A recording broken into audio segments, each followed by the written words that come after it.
Building Revit families is pretty pointless if we don't understand how to use them in our Revit models.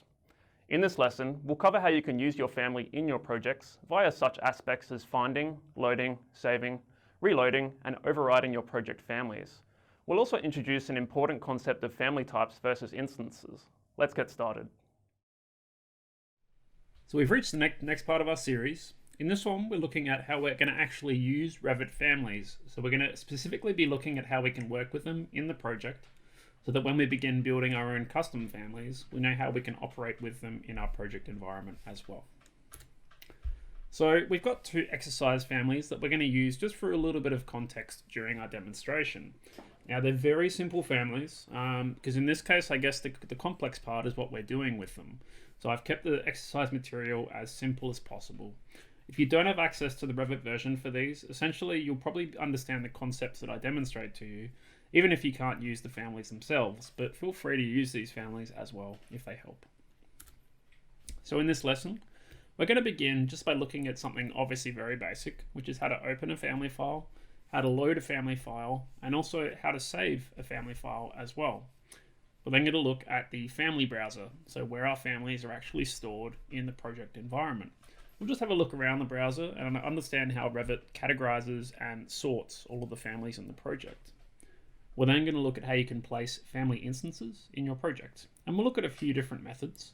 We're also probably just going to look at a few different placement methods too, such as wall hosting versus level hosting. We'll then look at types and instances, which is a very important topic to understand, both in the context of families, but also in the context of parameters. Now we're going to very briefly touch on parameters in this basis as well, but we're also going to look at this later on in our module that deals specifically with family parameters themselves. We're then going to look at something that's quite confusing for new users, which is how you can reload and overwrite families in the project. And then finally, we'll look at how you can rehost families to different hosts, whether it be a level, a face, a wall, etc. So we're just going to start with a very basic demonstration. We're just going to be looking at how you can open, load, insert, and also save and save as a family. Because I guess this is the most basic thing you'll need to understand to work with families. So I'm just in an empty Autodesk project made from the Autodesk template. Now by default, you will have some families available in here, but we're just going to work with the exercise families. So in this case, most of the things you'll need to do with families are under the Insert tab. You can load families here with the Load Family button, but for now I'm just going to open a family. Now you can open a family in one of two ways. You can either go Open, hover over this for just a few seconds, and Family. Note that if you do go Open here, you'll be prompted to open up an RVT or an RFA file, so any type. But in this case, if you do go Open RFA specifically, it does filter what you can open, which can make things a little bit easier. For now, I'm just going to go Open. And in this case, I'm just going to open my box family. Now you can also open families by going to Explorer and double clicking. But typically this is a little bit more dangerous because if you're on a different version of Revit, Revit may attempt to upgrade the family file. And if you save this, you're no longer going to be able to access that family in lower versions of Revit from the library.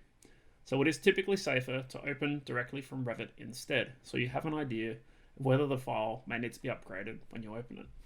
Anyway, at this point, I'm in the family editor environment. So there's a lot of things you'll see here that you won't get in the project environment. Most noticeably, the extrusions or the forms section.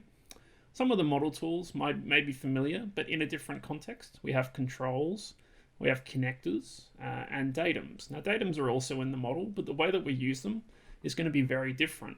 Now what I want to draw your attention to at least is these two buttons here, Load in Project and Load into Project and Close. So these are essentially the way that we can bring our family into the project. We can also save our family as well using Save or Save As. If we go Save As, and again we hover just a little bit and go Family, we can save our family as an RFA file and we can save this somewhere else. Now if I do save my family, I should get a little backup file. And we can see that file here with the .0001. This is essentially my family before I saved it.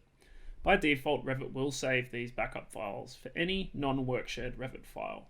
So it does this for projects as well. There are various ways to clean out these scripts, using a script, or even just by doing a wildcard search. So if I just go wildcard.000, in this case I may need to go wildcard00, yeah, there we go. You can see you can filter it down based on that. And then you can just find these, delete them, and now we're just back to our non-backup section. So that's one way you can handle those backup files. It is possible to write Dynamo or batch scripts to handle this as well, but it's a little bit more risky if you don't know what you're doing. Anyway, if I want to load this family into my project, I can either load into project or load into project and close. Note that when it closes, it will close the family file as well. For now, I'm just going to load into project. And now I'm essentially prompted to go and place an instance of the family already. There are other ways you can place a family later on, and we're going to cover these. For now, I'm just going to click once to place one copy of my family. It's important to note that my family is of the category generic models, and at the moment I'm looking at a red box. Now obviously the thumbnail isn't a red box, but that is the thumbnail preview that has been associated to the family when it was first saved. So at the time of saving it, I was associating the family with a blue box. So there are some limitations for what the type preview can do. Okay, so I think we're probably going to move on to our second demonstration. That was sort of a good way to get us started, but now we're going to look at a few different things. So now we're going to focus on the family browser itself, where the families are stored in the project. We're also just going to look at a few quick shortcuts that you can access by right-clicking elements in the project browser, and how you can search and navigate your project browser as well. So we're just going to jump back into our project, where we've placed an instance of our box family. Now let's go and find it. So we're going to scroll down. We're just going to minimize our view browser and our schedules. And down the bottom above groups and below sheets is our family browser. Now the family browser is broken down by category. So essentially you'll expect to find a family depending upon its category, which is generic models in this case. So if I expand generic models, there's our box family. Now this is the family, not the type. If we expand this again, you can see now we see our types. So now we have blue box, red box, and yellow box. Now there are various ways to shortcut from this environment. So in this case, I can right click and see a whole bunch of options available. I can duplicate type to make a new type on the spot. I can also delete type. I can rename the type if I want to. And I can also select all instances that I can see in my current view or in the entire project. Note that this is also available if I right click on the family instance. I have the same command available here, which can be quite useful. Now in this case I have red box. So if I go to red box, select all visible in view, well now I can see red box. If I can't see this family, I can still select all of them in entire project. And I have it selected even though I can't see it in my view. So there's some really useful ways for you to access all your families at once of a particular type in this way. Unfortunately, you can't access all types of one family selected at once, only one type of a family. You could use something like Dynamo or an add-in in order to select more elements at once than just a single type. But in this case, I don't know if I'll be able to unhide this element with the selection. I can unhide the element, there we go. So now I can see my family again. There are a few other things we can do too, like we have a shortcut to the type properties of the element. And likewise, we can also access our type properties here as well to see the various properties of our element, such as the material, which in this case we can see is a red box with a red material. We've got some other types like blue, blue box, which has a blue material, and yellow box, which has a yellow material. So it's a very simple family, but it's a great way to just see how type properties and instances and types are going to work. I believe that was all the right-click shortcuts, except for, in this case, we can expand and collapse, which is quite useful. We can create instances, which we're going to learn quite shortly. But what's more important is you can search just by right-clicking anywhere in the browser. And this isn't just going to search the family browser, it's going to search the entire project browser. Let's say I know I'm looking for a box family. I'll just search for box, and in this case I won't match case. I can see that I can essentially find anything with the word box. Now some things do contain box, such as tags, for example, but eventually if I keep cycling through, I'll find the family that I'm looking for. So this can be a great way to navigate to things that you think you probably know the name of, but at the same time, maybe you don't. So you just take a guess, and sometimes you'll find what you need. It also reinforces the need for good naming of families. If you have a consistent naming convention, a user will better understand what they should search for to find something. Likewise, if I have a lot of different types in a browser, I also have a searchable bar here that I can use to navigate and filter. Let's say I'm only looking for a yellow box, and imagine I had maybe 300 different families available in this category. If I type in yellow, you can see I'm just filtered down to the highlighted instances of yellow. Now I can place an instance of yellow box as well as a result. So it's quite useful. In this case, I actually changed the type by doing that. So I changed from blue to yellow. I might go to shaded preview so you can actually see the color of the box in this case. In this case, it looks like color may not be quite correct. Interesting. In this case, the color is showing up as red, which is a bit strange. Because I have a lid on the box. Okay, we'll cover that shortly. Currently, there's a lid on top of the box. I might just go to 3D from this point and go to shaded. Now we can see we have a yellow box with a red lid. We're going to cover why this is the case shortly. But now we're going to actually just move on to our next part of the demonstration. But we're going to learn about how you can place families using either the ribbon or the browser. From there, we're also going to look at creating similar, which is a really handy way to create more copies of the same family and also inheriting some of their properties. We're then going to look at what I call pre-placement tuning parameters. And also, we've already looked at selecting instances in the project. So we've already covered that in demonstration too. But what we're going to do now is we're going to look at creating more families. Let's say I want to make a blue box. Well, I can click and drag to start making one. If I want to be a bit more safe, I can go right-click, create instance, and I can make another blue box. Depending on the last family you loaded into the project, you can also go to the Components tab. Now typically the Components tab will remember the last category of new family that entered the project. In this case, generic models. So you can see now we see new generic models, which means families that have entered since the last time you opened the project under that category. And in this case, we actually see a lot more than just generic models. So depending on the type of category you've picked, you may see more or less families available. In this case, we can actually just go to different categories altogether, such as grabbing a desk. And we can see now we've successfully brought in a furniture object. We can go back, and we still have access to our wider category family in this case. Let's just go and place a red box. Another really helpful tool we can use is right-click, create similar. And we can create a copy of that family exactly as it occurred. Now in this case, we can see we have a parameter to control the lid on an instance basis, which we're going to cover quite shortly. Let's just make the lid of this box a different color. Let's go and find our yellow material. Now we have a red box with a yellow lid. So actually no, a red box with a yellow lid.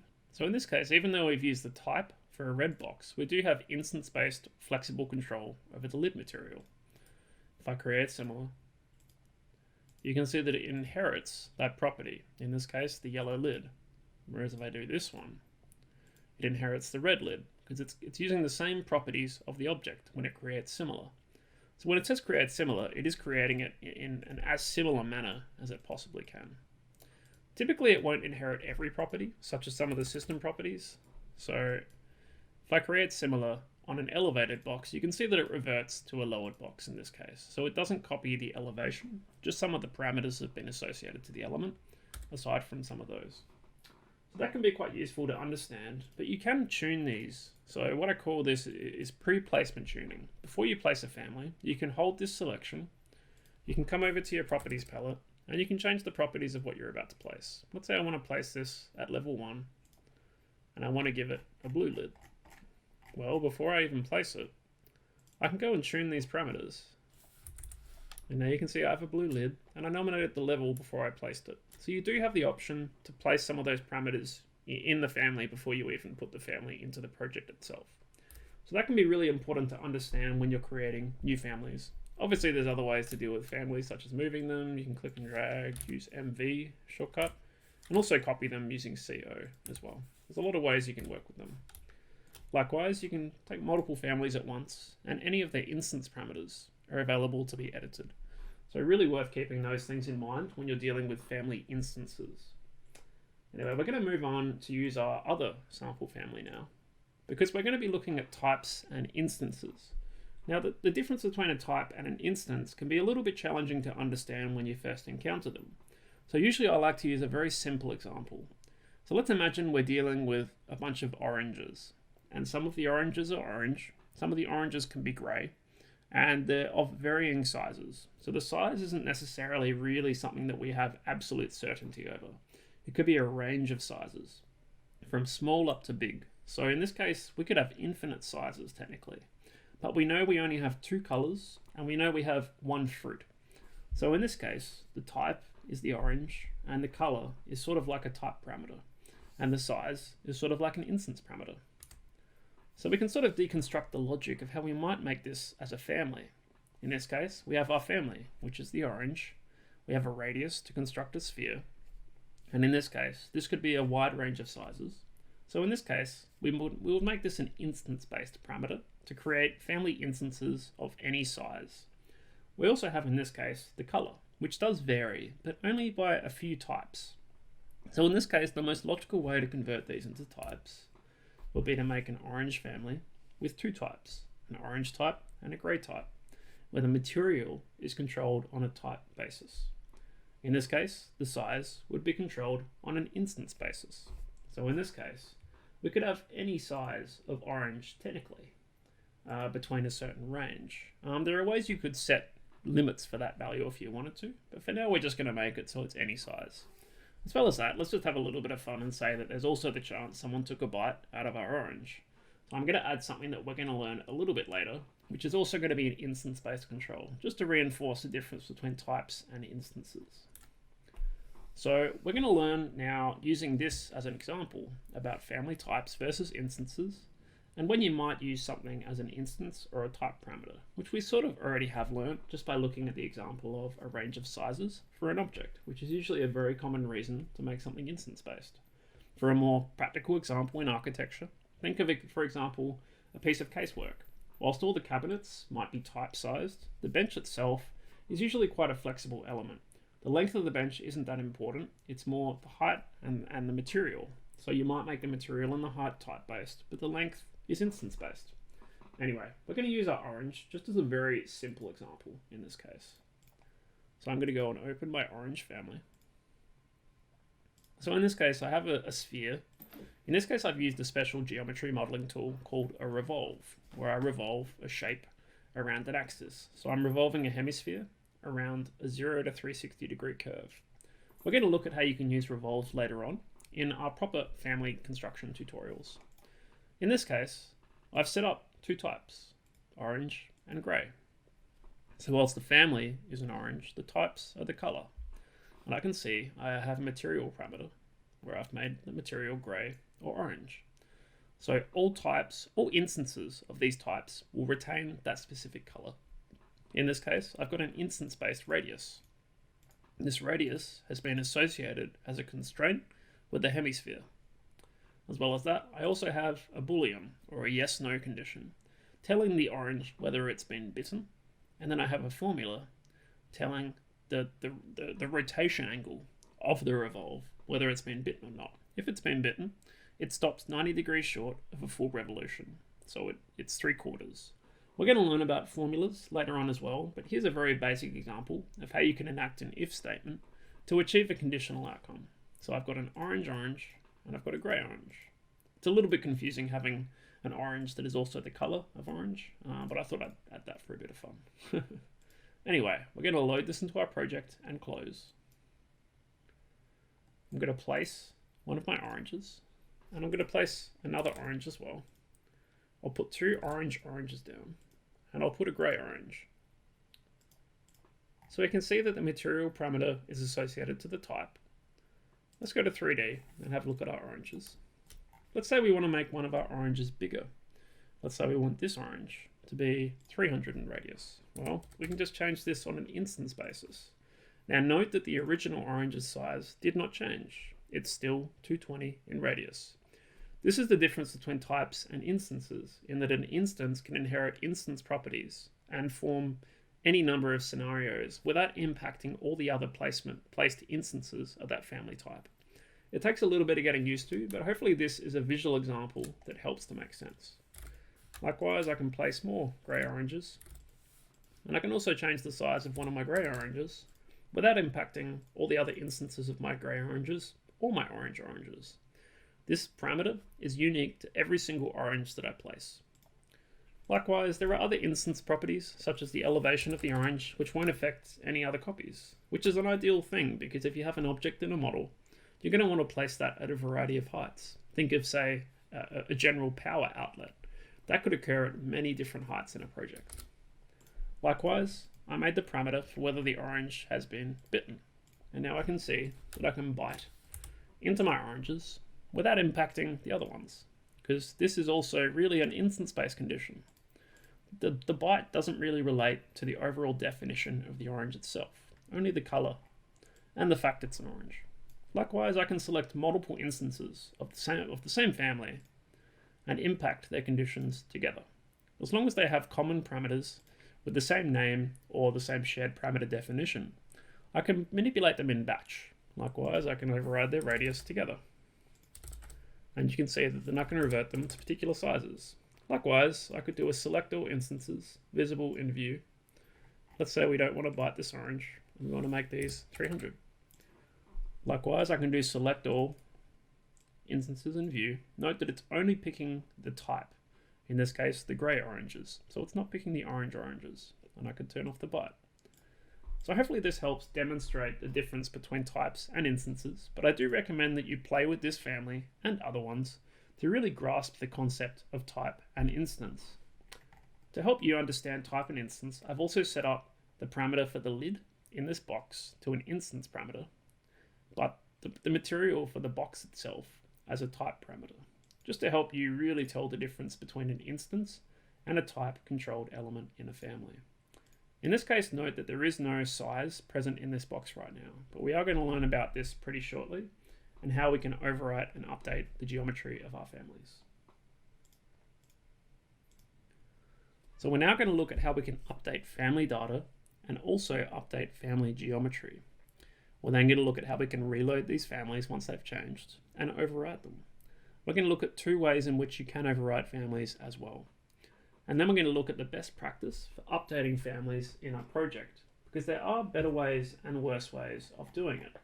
Whilst there are many ways to do things in Revit, there's usually only a few good ways to do things. And we always need to be mindful of this when we're working, especially in a team-based environment, where if we do something wrong or destructive to the model environment, it can be quite hard to work with us in the model as a result. So we're just going to jump back into our project. Now let's say we want to change a few things about our families. Let's say we want to change the size of our box. Well, I can open my box from the project, but I guess the problem with doing this is that we're not opening the box family from our library. So if I close my box family and I edit this family, right now I'm actually in a copy of the box family in Revit. So this isn't the box family in my library. If I make a change to this box, such as, let's say, making the lid a little bit smaller, so I'll just change the extrusion.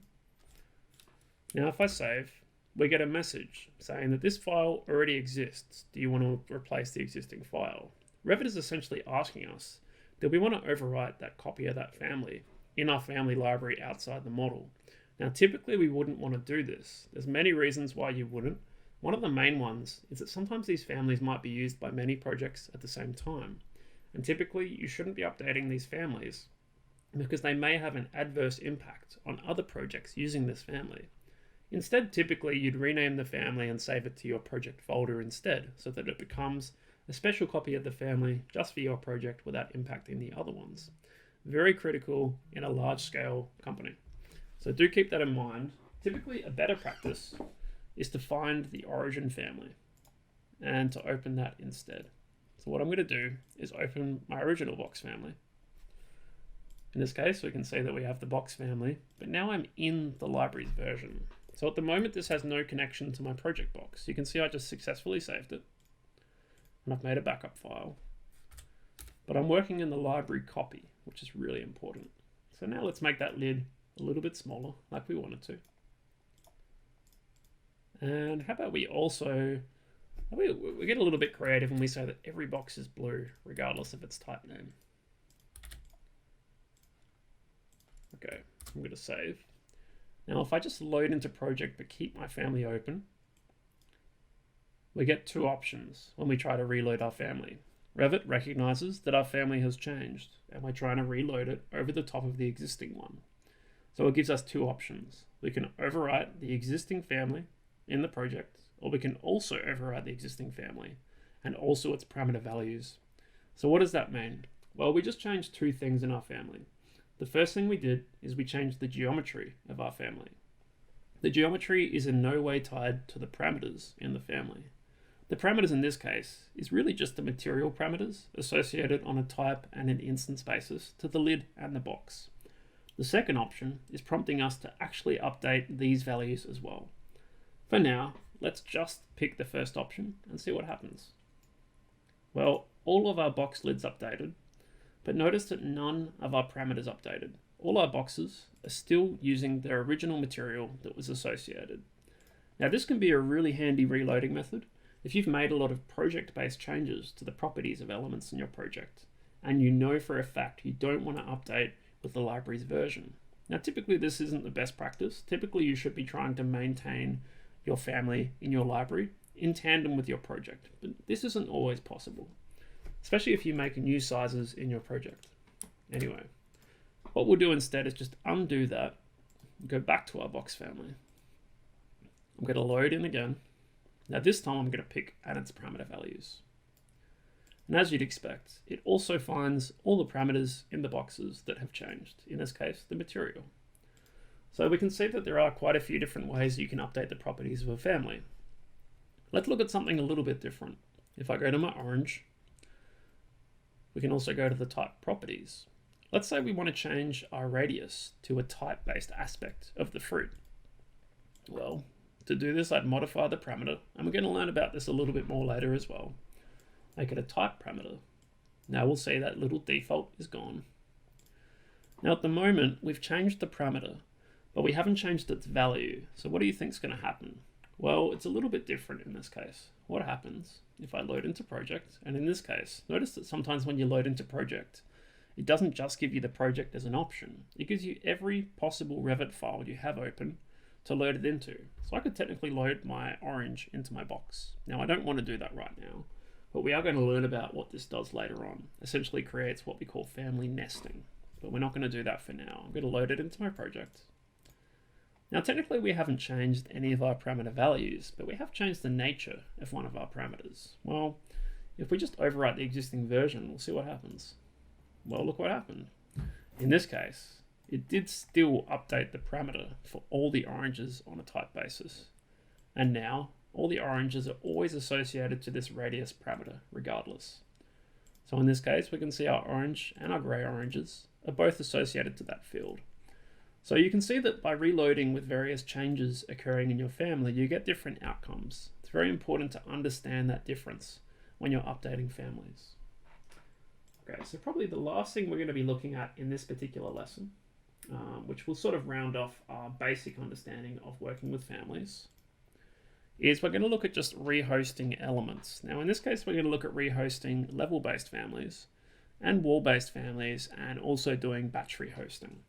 So there's a lot of ways that families can be hosted. We're going to look at some of them later in this series, but for now we have been dealing with some elements that can be hosted in particular ways. For example, this is a generic model. Now I can just rehost this to level 1. Various categories of elements behave differently when it comes to being rehosted. It just depends on the category of the element. Sometimes you may find that you may not be able to change the level from here. I believe specialty equipment might be an example of a family category that works this way. I'm just going to load in this case, a family from the default Autodesk library. I'll just pick a barbecue. And I'm going to place it using the component tool like we learned. Okay, looks like in this case we can, but there are sometimes some scenarios where you can't. In this case, you can also just use the pick new host tool, and you can pick another level.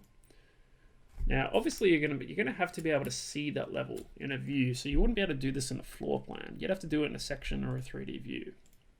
And note that you won't be able to see the levels in 3D if you're in a version prior to Revit 2019. So this is one way you can rehost families. Sometimes you can work with families too that are work plan based. So in this case, I'm just going to edit my family. I'm going to make it work plan based by ticking on the work plan box. And we're going to explore why you might do this later on in the series. I'm just going to overwrite the family. And now the elevation is locked. We can't change the schedule level or the work plan level. What we can do instead is use the edit work plan option. This is unique to work plan based or face based families. I can edit work plan, pick a plane, or I can pick a named reference, in this case level 1. And I can see that I can now do this in batch. I should also be able to batch rehost some elements. So I should be able to batch rehost my oranges to level 1. And I can also batch rehost just by using the edit work plane tool for work plan based families, just by marquee selecting. And off I go. So you can see there's a lot of ways to rehost standard level hosted families. If we do load in a wall-based family instead, so say one of the cabinetry pieces, like the wall cabinet, I'll just pick this one here. Note in this case, I'm using the load family dialog to load in a family. So this is the alternative way to bring in a family to the project. You go load family, pick your family, and it's in the project now. I'm going to make a wall using WA. And I'm just going to place a component. Remember, the last thing I loaded into the project was casework. And of course, now I get new casework as my option. So I'm going to place one family, and I'm just going to place another one, and I'm going to swap it to a different type. I'm going to swap it to wall cabinet. Now in this case, we end up with a slightly different scenario. So in this case, the level is usually based upon how high the element is. So if I make this a little bit lower, I believe a wall-hosted family typically relates to the host of the wall. So if I change the base of the wall to ground floor instead, looks like it's still relative to level 1, quite interesting. So I guess maybe a reason why wall-hosted families can be quite confusing. If I paste this align to ground floor instead, there we go. Now it's associated to ground floor. Now if you want to change the host to another wall, it's quite easy. We'll just make another wall. You just use the same tool as you would before. Pick new host. And now it's hosted to this wall instead. Now you do have to be careful with hosted families, because if you do delete their host, sometimes they get deleted too.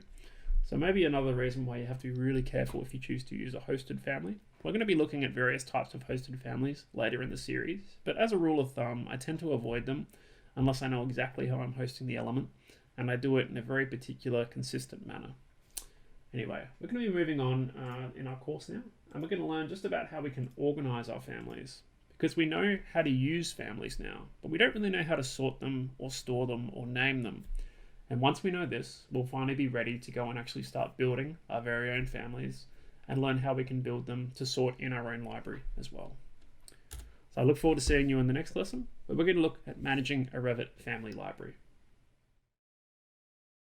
Join me in the next lesson where we learn all about how you can manage your Revit family library.